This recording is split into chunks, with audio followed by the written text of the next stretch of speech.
نحمد ونصلي على رسول الكريم أما بعد فأعوذ بالله من الشيطان الرجيم بسم الله الرحمن الرحيم وَلَقَدْ جَاءَتْهُمْ رُسُلُنَا بِالْبَيِّنَاتِ ثُمَّ إِنَّ كَثِيرًا مِّنْهُمْ بَعْدَ ذَلِكَ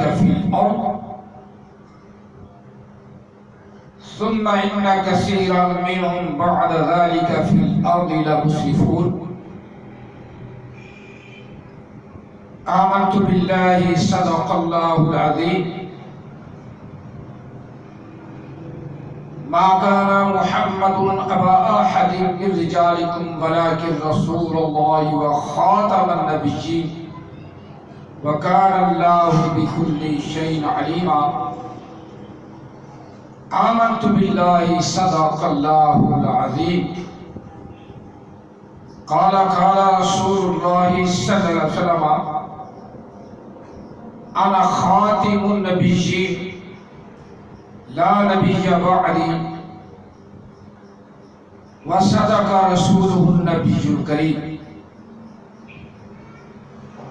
الصلاة والسلام عليك يا سيدي يا رسول الله الصلاة والسلام عليك يا سيدي يا حبيب الله الصلاة والسلام عليك يا سيدي يا رحمة للعالمين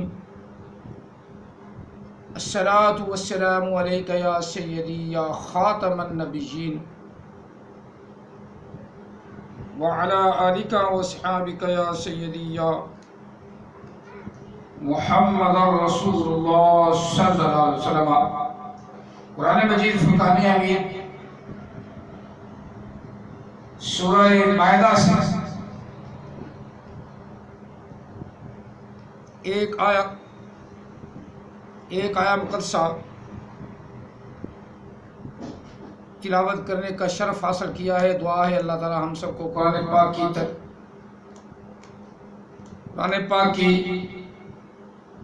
سمجھ عطا فرمائے اور اس پر عمل پیرا ہونے کی توفیق عطا فرمائے۔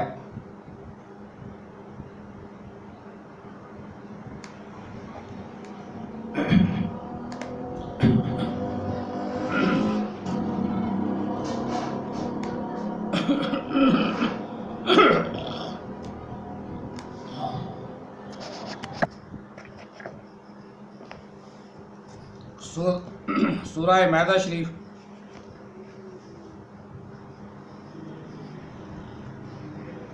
آیا مقدسہ نمبر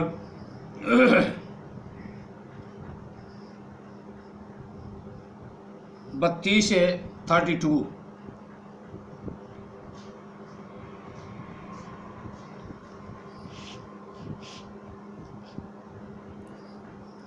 دعا ہے اللہ تعالی ہم سب کو قرآن پاک پر عمل پیرا ہونے کی توفیق عطا فرمائے۔ یہ آیا مقدسہ بھی آقا علیہ الصلوۃ والسلام کی شان میں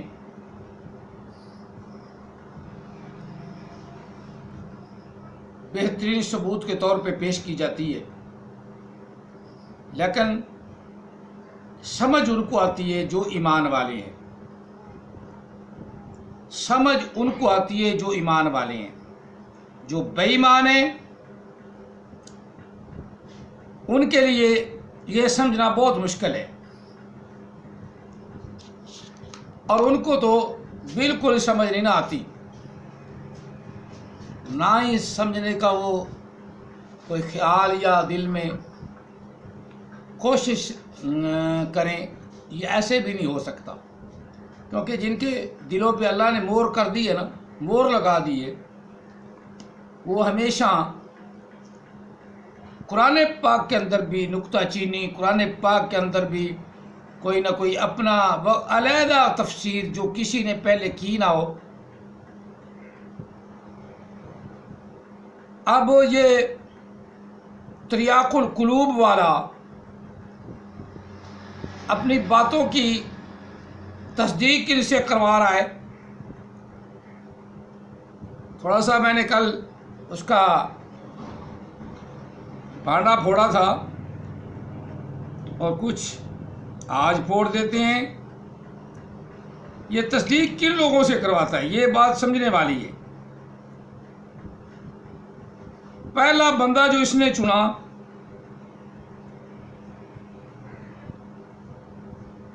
پہلے بندے کا جو چناؤ کیا کہ بتا جی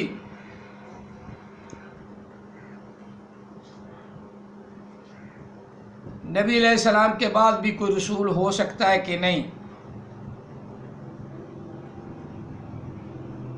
اور ہم بھی وہی رسول مانتے ہیں، وہی کلمہ پڑھتے ہیں، اور تم بھی، تو ہمارے اور تو ہمیں کافر کیوں کہا جاتا ہے جبکہ اسی رسول کو ہم مانتے، اس کو تم مانتے ہو؟ احمدی۔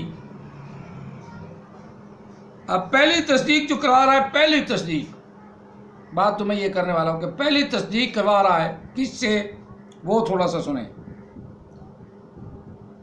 کھلانے والا رسول نہیں، اور نہ کوئی ایسا ہے جو ان کی امت سے باہر ہو، بلکہ ہر ایک جو شرف مکالمہ الہیہ ملتا ہے، یعنی جن سے خدا تعالیٰ کلام کرتا ہے، وہ انہی کے فیض اور انہی کی وساطت، یعنی انہی کے توسل سے، انہی کی وجہ سے ہے، اور وہ امتی کہلاتا ہے، نہ کوئی مستقل، یعنی کہ ایسا کوئی نبی نہیں بن جاتا کہ جو رسول اللہ صلی اللہ علیہ وسلم کی شریعت کو منسوخ کر دے۔ تو یہ ایک ان کا کلام ہے جو روحانی خزائن جلد 23 کے اندر ہے، اور یہ ان کتابوں میں سے کتاب ہے جو انہوں نے اپنی زندگی کے آخری ایام میں، آخری دور میں لکھی ہے۔ تو اس کے باوجود اگر آپ کو کسی نے یہ بتایا ہے تو لازم بات ہے کہ دجل و مکر ہی کیا ہے، ہم یہی کہہ سکتے ہیں، کیونکہ صاحب تحریر اور صاحب دعویٰ کی بات کے ہوتے ہوئے اب کسی اور کی بات کو حجت نہیں سمجھا جا سکتا ہے۔ تو قرآن کریم جو سب سے بہترین حجت ہے، میں نے آپ کے سامنے صرف اس کی بات رکھی تھی۔ اب قرآن کریم کوئی خدا تعالیٰ فرماتا ہے کہ احسن الحدیث ہے، اور سب دنیا کو مخاطب کر کے کہتا ہے کہ اللہ کی آیات کے بعد تم کس کے اوپر ایمان لاؤ گے؟ تو سب سے اب یہ میں آپ کو بتا دوں، یہ بندہ تصدیق کون کر رہا ہے جلیل اللہ کے بیان کی، اور تقریر کون کر رہا ہے یہ آپ کو پتہ نہیں چلا۔ آواز سے میں نے بھی آواز سے پہچانا ہے کہ کس کی تصویر نہیں ہے، نہ انہوں نے لگائی ہے، اور جلیل اللہ یہ ویڈیو چونکہ ویڈیو کی صورت میں ہے، اور روحانی خزائن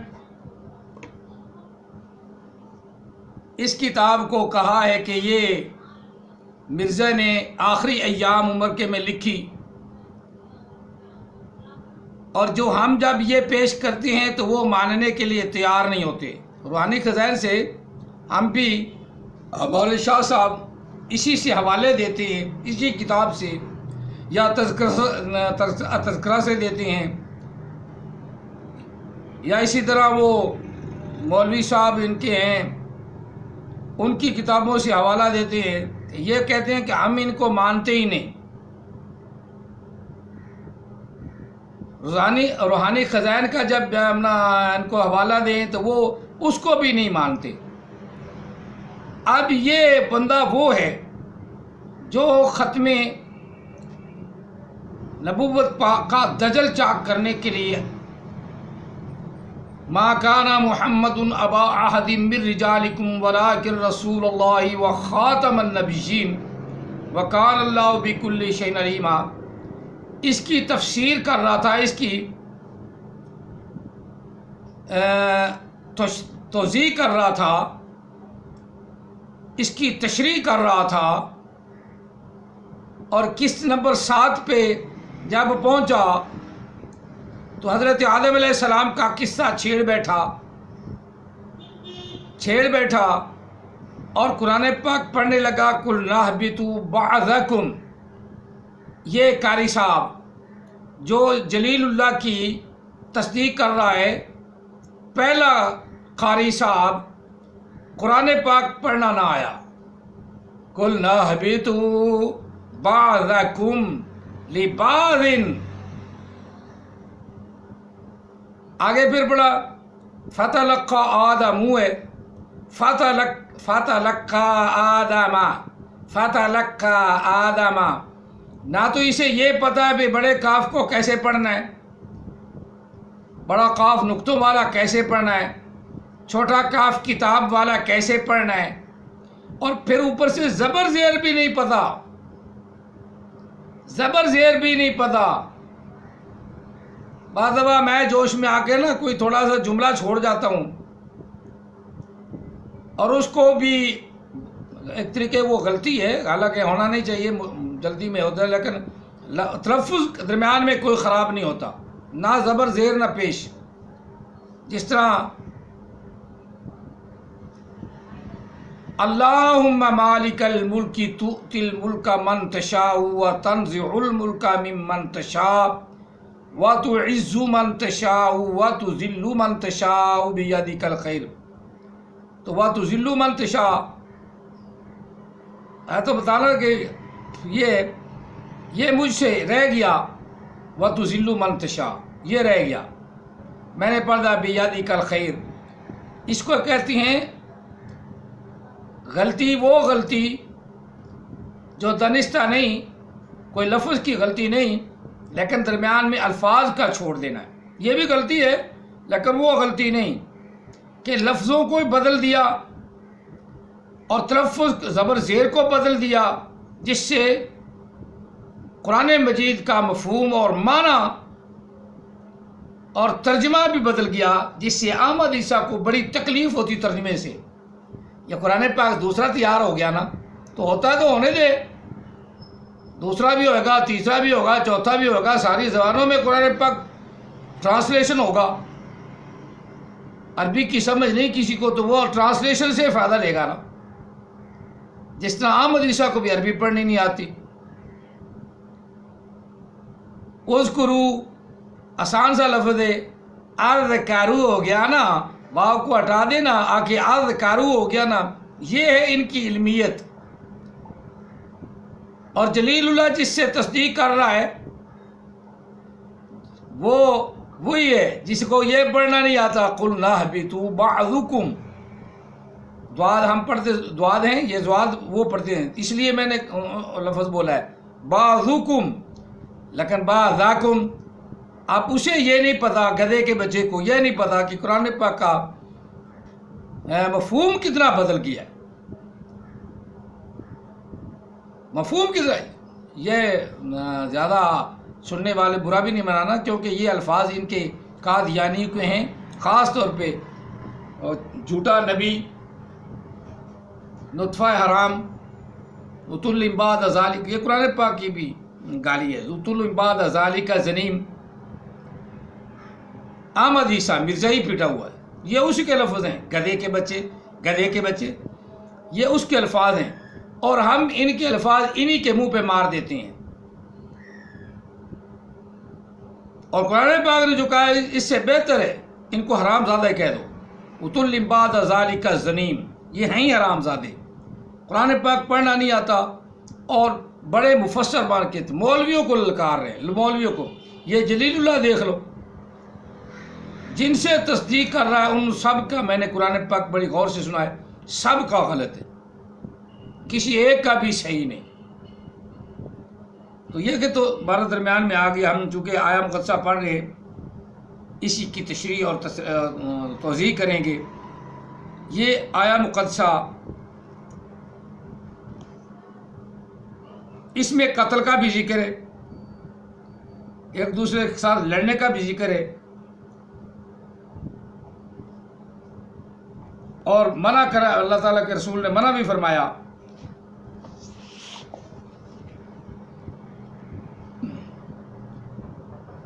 تھوڑا سا چلو ابتدا سے آیا مقدسہ پڑھ لیتے ہیں۔ من اجل ذالک، من اجل ذالک كتبنا على بني اسرائيل انه من قتل نفسا بغير نفس او فساد في الارض، اللہ تعالیٰ فرما رہا ہے کہ بنی اسرائیل پر لکھ دیا تھا کہ جس نے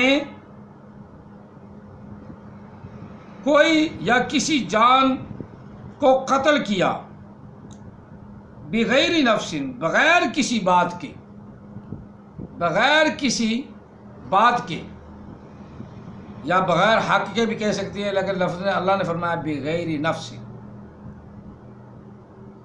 بغیر کسی جان کے یا بغیر کسی بدلے کے، بدلہ لینے کے، یا او فساد، یا فساد پھیلایا فی الارض، زمین میں، فکأنما قاتل الناس جميعا، پس گویا کہ انہوں نے بنی اسرائیل وادیوں نے، یہودیوں نے پوری انسانیہ کا قتل کر دیا۔ وہ تھے نا بڑے وڈیرے، دولت والے، اور کسی کا غریب کا قتل بھی کر دیتے تھے تو اس سے انہیں کوئی فرق نہیں پڑتا تھا۔ ہمیں جو اللہ تعالیٰ نے آرڈر فرمایا ہے، حکم دیا ہے کہ تم جو اللہ کے اور اللہ کے رسول کے خلاف چلے اس کو قتل کرنا ہے، اس کو قتل کرنا ہے۔ اگر وہ اپنا مذہب لیا پھر رہا ہے، اللہ اور اللہ کے رسول کے باہر آ کے اوپن نہیں کرتا، نہیں شرارت کرتا، تو لگا پھرے۔ جب اوپن شرارت کرتا ہے تو نبی علیہ السلام نے بھی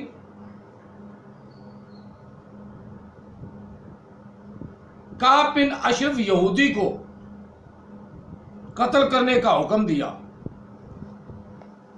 جتنے مرضی غیر مسلم چیخیں، وہ نبی علیہ السلام کی بھی توہین کرتا تھا، اسلام کی بھی توہین کرتا تھا، اور اللہ تعالیٰ کا بھی باغی تھا۔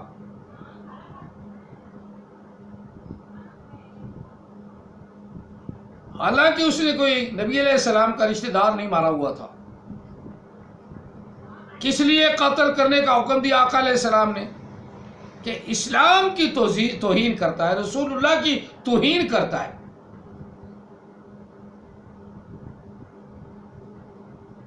اور پھر جب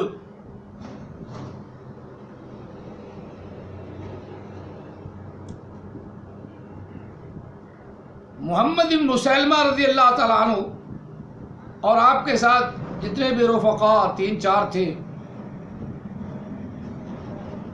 انہوں نے کعب بن اشرف کو قتل کر دیا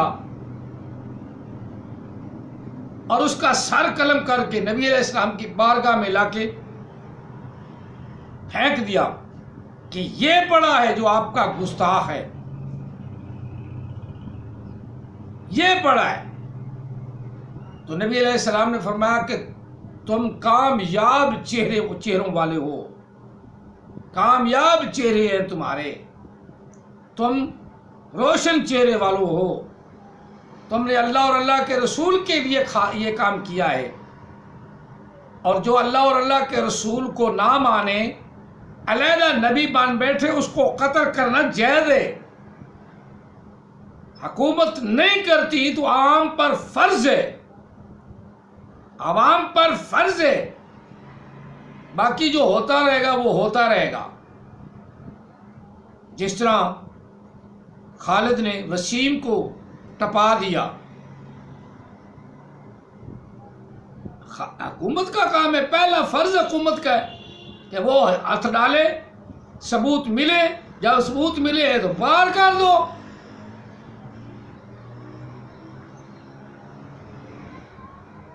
حکومت کا کام ہے، لیکن جب حکومت ڈھیل ڈال یا ایسی ویسی کرے تو پھر عوام کا فرض ہے کہ جب چاہیں جس وقت چاہیں لگا دیں، جب دا لگے لگا دو، پھر حکومت کے ساتھ جو معاملہ ہوگا دیکھا جائے گا۔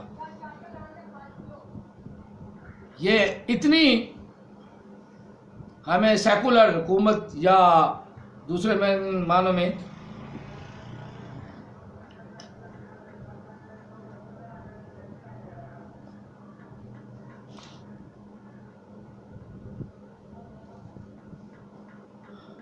ذہن میں سے لفظ بھی نکل گیا ہو کہ ایسی حکومت نہ رولڈ گولڈ حکومت بھی نہیں چاہیے ہوتی.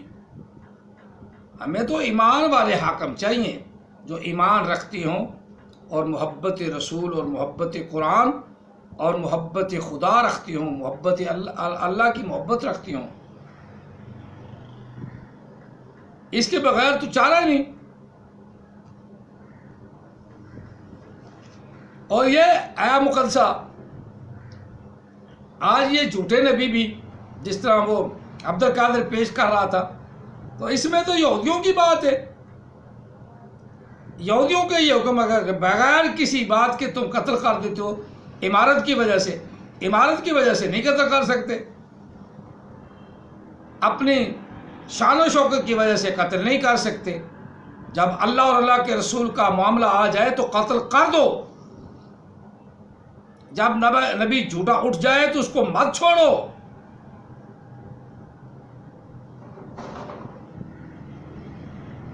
جیل اجاڑ جن کو اوپر سے دیکھ کے قرآن پڑھنا نہیں آتا وہ نبی مان بیٹھے ہیں. لعنت اللہ علی الکاذبین.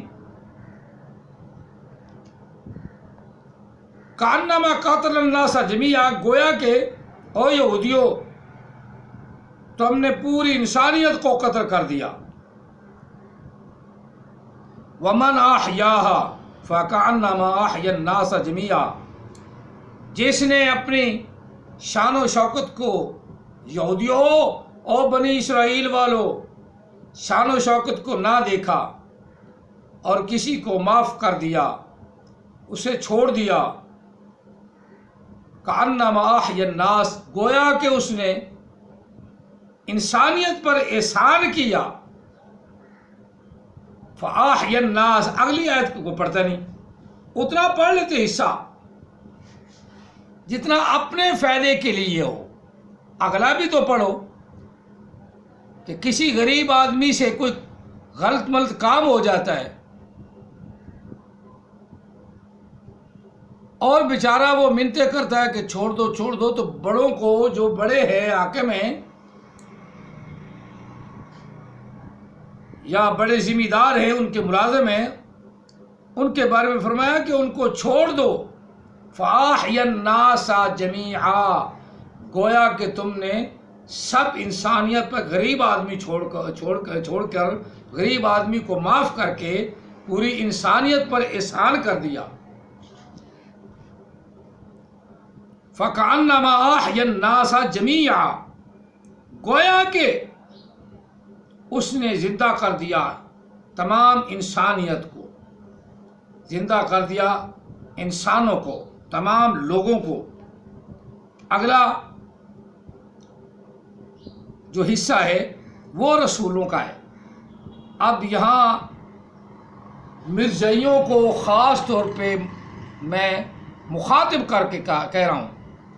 وَلَقَدْ جَاءَتْهُمْ، اور ضرور ان کے پاس آئے، بھیجے ہم نے، ارسلنا، بھیجے ہم نے. اب مرزائی اس کا ترجمہ کریں کہ اس کا ترجمہ کیا ہے. صیغہ میں بتا دیتا ہوں، یہ ہے جمع متکلم الغیر بھی سے کہتے ہیں، متکلم الغیر، باب افعال سے، مصدر اس کی ارسال ہے، مصدر اس کی ارسال مصدر سے. یہ ماضی کا صیغہ، 14واں صیغہ لقد تحقیق کے لیے آ گیا. ماضی کا صیغہ جمع متکلم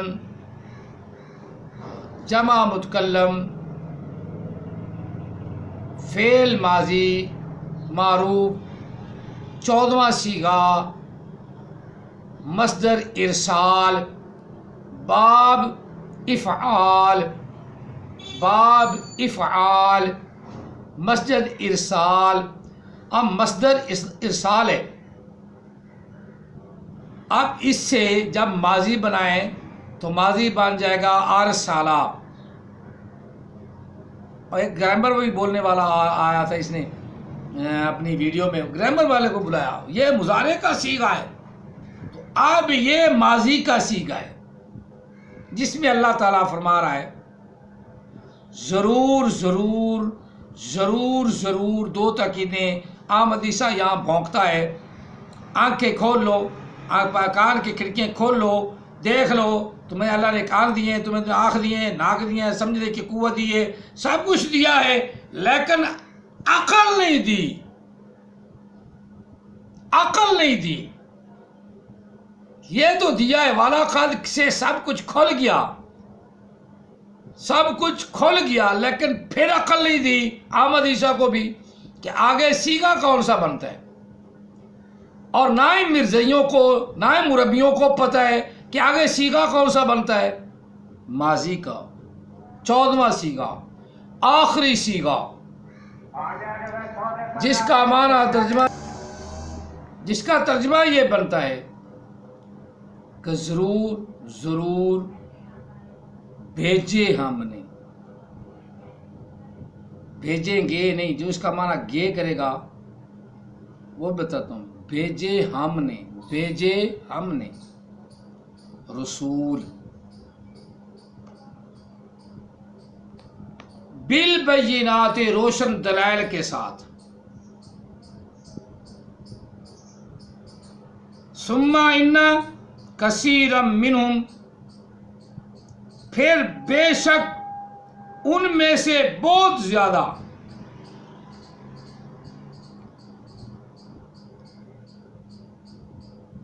جن لوگوں کے پاس آئے ان میں سے بہت زیادہ، بعد ذالک فی الارض،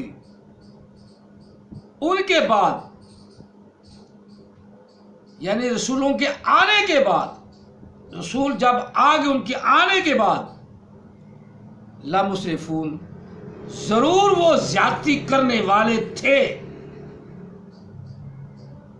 مسرفون یہ فاعل کا صیغہ ہے، کرنے والے. مسرفون. اب ہم تھوڑا سا اس کی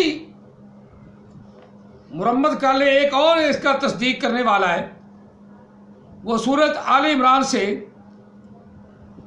حضرت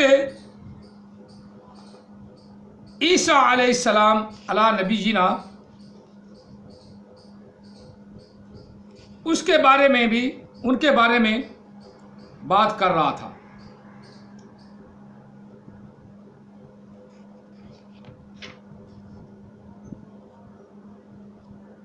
تیسرے پارے سے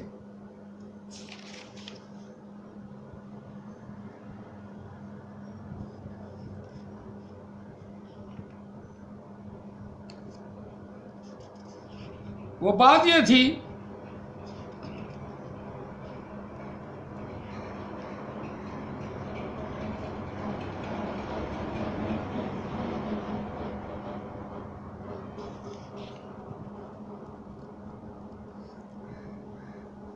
یہ بات تھی اذ قال اللہ یا عیسیٰ انی متوفیکا. اب میں ترجمہ مرزائیوں والا کروں گا اور آپ کو پتہ چل جائے گا کہ مرزائی کہاں کہاں ڈنڈی مارتے ہیں. ترجمہ مرزائیوں والا کروں گا جو مرزائی سارے کرتی ہیں، اور جو ترجمہ غامدی نے کیا ہے، جو فاسق و فاجر ہے، داڑھی موڑ ہے اور داڑھی کا منکر بھی ہے، انکار بھی کرتا ہے. پہلے اس وقت رواج تھا، سب داڑھی رکھتے تھے، سب داڑھی رکھتے تھے. نبی علیہ السلام کی حدیثوں کو تو مانتا ہی نہیں. جب مانتا نہیں تو اس حدیث کا حوالہ دینے کا فائدہ ہی کوئی نہیں. حدیث تو ہم اس کے لیے حوالہ دیتے ہیں جو آقا علیہ السلام کی بات کو مانتا ہو. جو نہیں مانتا وہ کبھی داڑھی رکھ لے گا بے روپیوں کی طرح، احمد عیسیٰ کی طرح، اور کبھی داڑھی مڈا لے گا یہودیوں کی طرح. ایسی بات ہم نہیں تسلیم کرتے.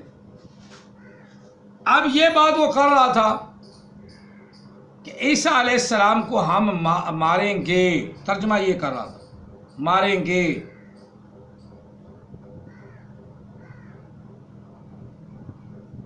یہ 2 گھنٹے سے اوپر اس کی ویڈیو ہے. جلیل اللہ ذلیل اللہ، اللہ اس کو ذلیل کرے، بلکہ ذلیل اللہ اس کا نام زیادہ بہتر ہے کہ اللہ اس کو ذلیل کرے. اب وہ ترجمہ کر رہا تھا، اذ قال اللہ یا عیسیٰ انی متوفیک ورافعک الی ومطہرک من الذین کفروا. اب یہاں اللہ تعالیٰ نے جو ترجمہ قرآن پاک کا ہے وہ بھی پہلے وہ کرتا ہوں، بعد میں جو اس نے کیا وہ بھی کروں. آپ کو بتا دیا میں نے.